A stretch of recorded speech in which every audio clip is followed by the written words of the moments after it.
Hello to everyone at the March for Life. It's a pleasure to speak to you from the beautiful Oval Office. That's where we are right now, the magnificent Oval Office. And thank you for turning out once again to show your extraordinary love and compassion for the unborn. Each year, Americans of every age, color, and background travel to our nation's capital by the tens of thousands to stand up for precious little babies who cannot stand up for themselves. I am proud to be the first president ever to have joined you in person. As you know, this annual march started 52 years ago on the first anniversary of the disastrous ruling known as Roe v. Wade. That unconstitutional decision took power away from the states and the voters, kicking off 50 years of division and anger.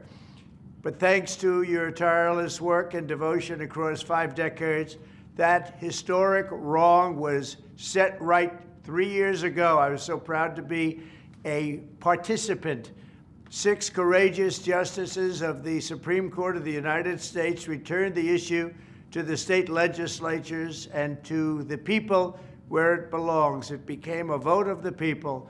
In my second term, we will again stand proudly for families and for life.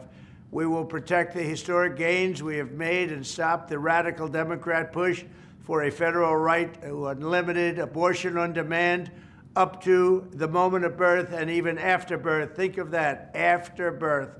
And some people want that. Can you believe it? We will work to offer a loving hand to new mothers and young families, and we will support adoption and foster care. We will protect women and vulnerable children. Under my leadership, a reformed Department of Justice will finally investigate the radical left attacks on churches and crisis pregnancy centers, and we will bring perpetrators to justice. We will get them to justice one way or the other.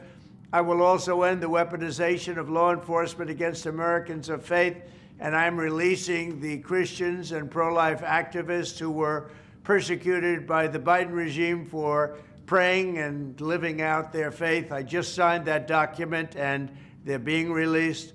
One such American was Paula Harlow.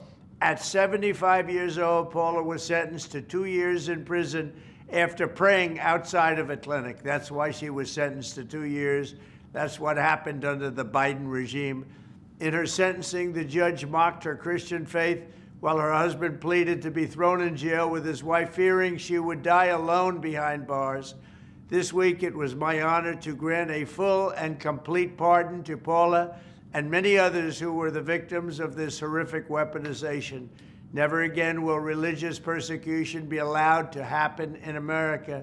To all of the very special people marching today in this bitter cold, I know your hearts are warm and your spirits are strong, because your mission is just very, very pure, to forge a society that welcomes and protects every child as a beautiful gift from the hand of our Creator.